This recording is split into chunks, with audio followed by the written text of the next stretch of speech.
Joe here. Welcome to the Sophomore Drome. 2 albums go in, but only one will come out. And today we're going to do a bit of a Celtic rocky type thing, and we're going to go with U2 and Big Country. Now, as always, the band that brought their album out first goes first, and in this case, it is U2. Irish rock band formed by school friends Bono, The Edge, Adam Clayton and Larry Mullen Jr. Very big band, as we all know. They all went to Mount Temple Comprehensive School, and their second album was released in 1981 and it's called October.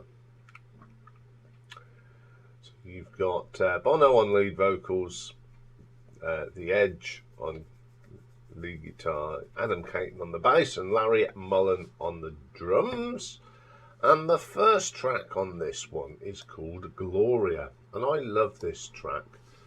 I love the guitar work here from The Edge. It's really good. They got a good bass line as well from Adam, and Larry's drums is pretty good. It's one of the best tracks on the album. Then we have I Fall Down. It's a really strong track. It's one of those deep cut tracks on this album. The bass line is pretty good. And then we have my favourite track on this album, and it's called I Threw a Brick Through a Window. I think it's got some brilliant guitar work. It's very raw. It's a great vocal from Bono.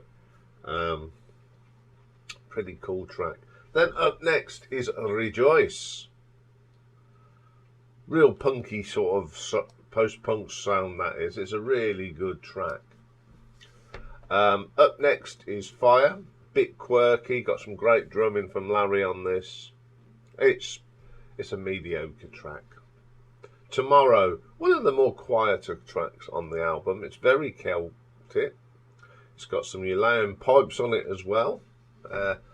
Really got their Celtic roots on that one. Then we have the title track, October. I love the piano at the start of this. It's quite wonderful. It's, you know, I think it's The Edge playing the piano, and he does a great job. With a shout, and in brackets, Juice, Jerusalem. Love the guitar and drumming on this. It's got that Celtic rock sound to it. The rest of the band come in. It's a great vocal from Bono. It's a really good track. Then Stranger in a Strange Land. Another track that does get forgotten about. It's a really good track. It's quite heavy in places. Scarlet, there's some great drumming from Larry on this, and they've got some delicate touches on the guitar from The Edge. And the album ends with this great little rocker called Is That All? It's got some great drumming from Larry Mullen. Very minimum, but very good. Well, this album, I think it's one of them albums that sort of gets forgotten about because it's sandwiched between The Boy and War, and it sort of gets forgotten about. It's a really decent album. I quite like this album, and it's got a lot of deep cut tracks on because there's not really, apart from Gloria, the others were never really big singles. So what did the critics think? So upon its release, October received mixed reviews than its predecessor. Dave McCulloch of Sounds praised the album and said it's a kind of zenith pop, no half measures. It all breathes fire, recovering from two of their pair of standout appearing at the start of each side, Gloria, possibly their finest moment, and Tomorrow. I quite agree with that. In contrast, NME published a negative review in which the reviewer, Barney Hoskins, noted that the excessive plaintiveness of Bono's voice and the force power of the U2 sound. He concluded, obviously, rock doesn't expire, it just because groups run out of ways to change it. U2, I guess, will continue to move in the live performance. He hasn't got that too wrong, has he? They are, I mean, even now when they perform, they still put on a really good show. So let's have a look what the critics say. All Music gave it a 3 out of 5 stars. The Austin Chronicle 3 out of 5. The AV Club gave it a B+. The Chicago Tribune gave it a 2.5. Chris Gow's Record Guide gave it a B-. Entertainment Weekly gave it a B. Pitchfork gave it a 7.1. Rolling Stone gave it 3. The Rolling Stone Album Guide gave it a 3. And Sounds gave it a 5 out of 5 stars. So how did it do in the charts? Well, here in the UK, it got to number 11. America, it got to 104. Its best placing was in New Zealand at number 6. In Ireland itself, only number 17. Certifications. We went platinum here and in the States. Gold in New Zealand, gold in France, and gold in Australia. So let's have a look at the nuts and bolts on October. Song quality. I think there's some really good songs on there. The standouts, of course, are Gloria and Tomorrow. But the others are pretty good as well. They don't get enough praise as they should do. So I'm going to give that a 4 out of 5. Production.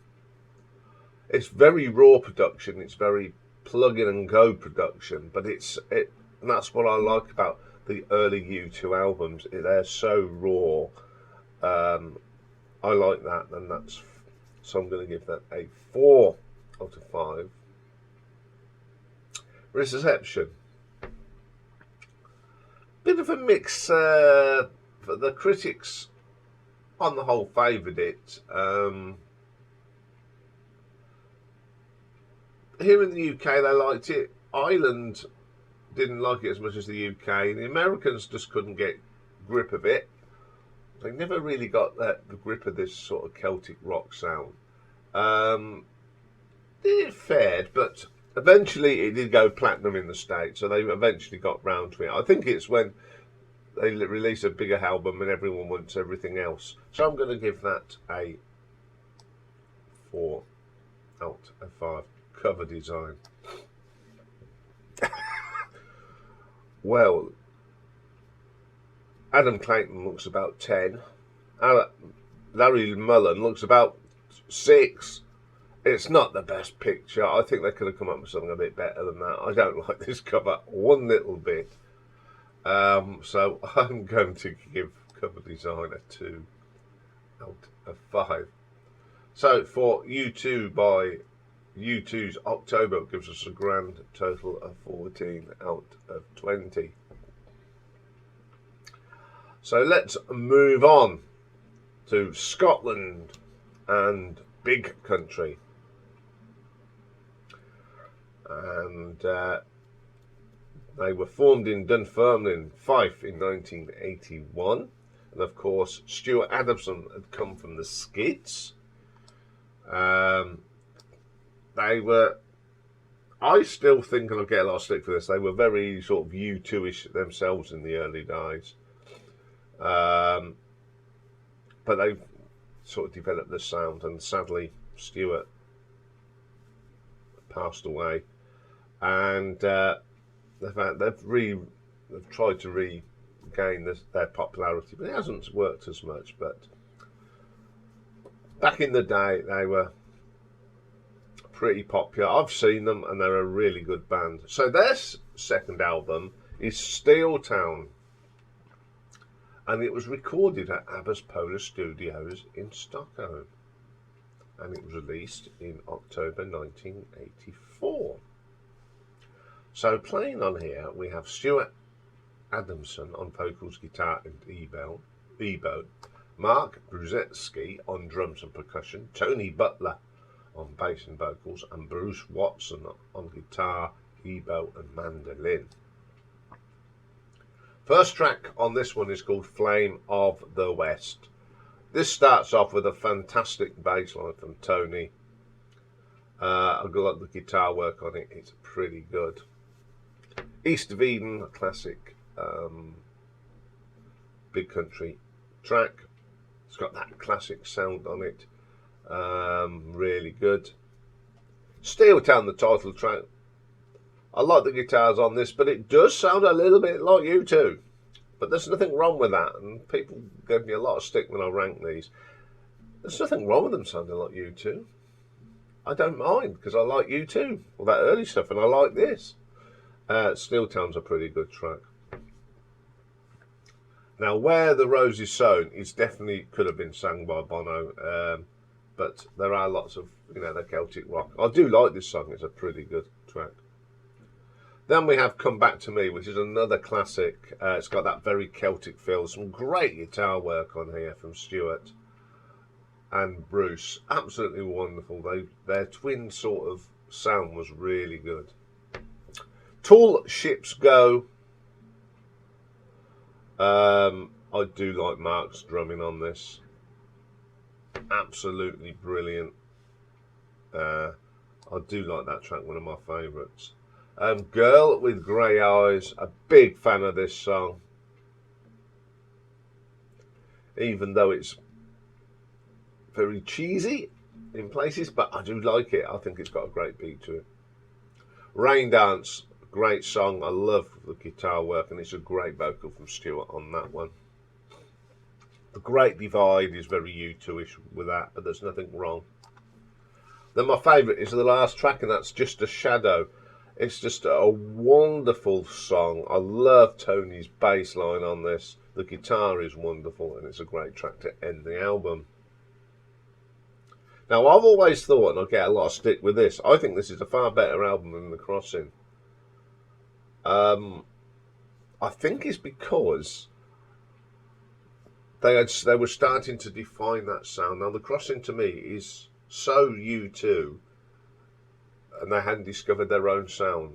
And when people say why, they get a lot of stick for it. I do like The Crossing. I think it's a great album, but I think this one's a little bit better. They've started to craft their own identity. So let's have a look what the critics think. So there's not much written about it, but Fred Scrooges of Rolling Stone said, it's clanging and cracking with energy. The second album from Big Country rings natural evolutionary changes on the band's stirring twin guitar sound, which I've always said, as it frames better. Band leader Stuart Adamson has rapidly matured into a songwriter capable of bringing meticulous craft to his obvious passion. Some critics reacted negatively towards the album, calling it a muddled and overly dense album. The album's relative failure has been attributed to the fact that many American and international fans couldn't relate to themes. That's obviously written by an American. Unfortunately, that's how the cookie crumbles. It deals with misfortunes of Scottish workers and lots of British politics. But then again, there are American albums we don't get, so you can't have it both ways, America. But there's one person, James Dean Bradfield of the Manic Street Preachers, has cited this as being one of his favourite albums of all time. So let's have a look. There's not many professional ratings. All Music gave it a 3 out of 5. Rolling Stone 4 out of 5, and Martin C. Strong, whoever he is, said it was 7 out of 10. How did it do in the charts?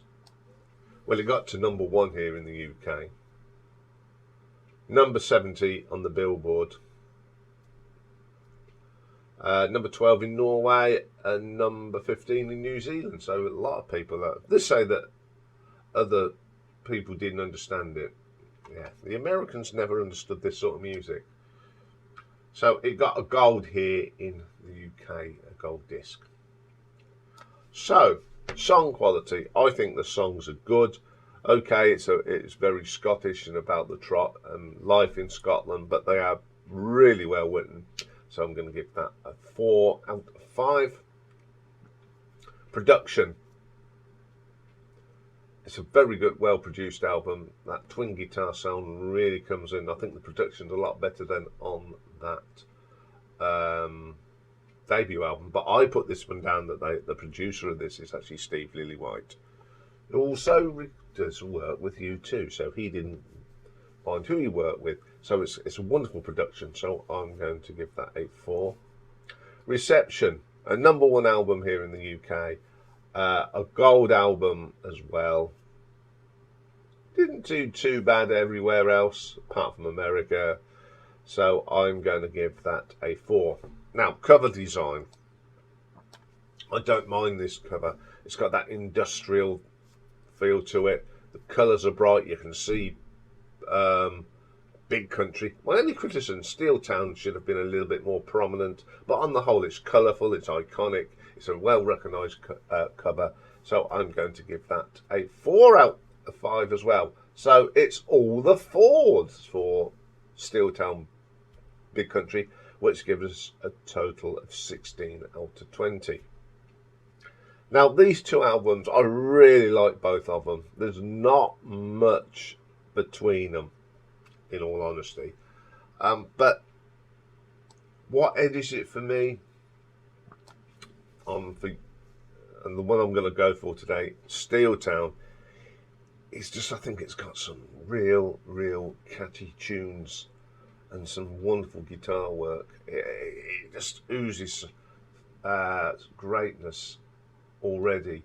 That they were starting to craft that sound. I mean, Just a Shadow is absolutely brilliant. Tall Ships Go Is, Steel Town, East of Eden, Flame of the West. These are songs that they're big fan favourites. Great, they were great live, and also that this is the sound that was starting to come from Big Country. So today's winner for me is Steel Town by Big Country.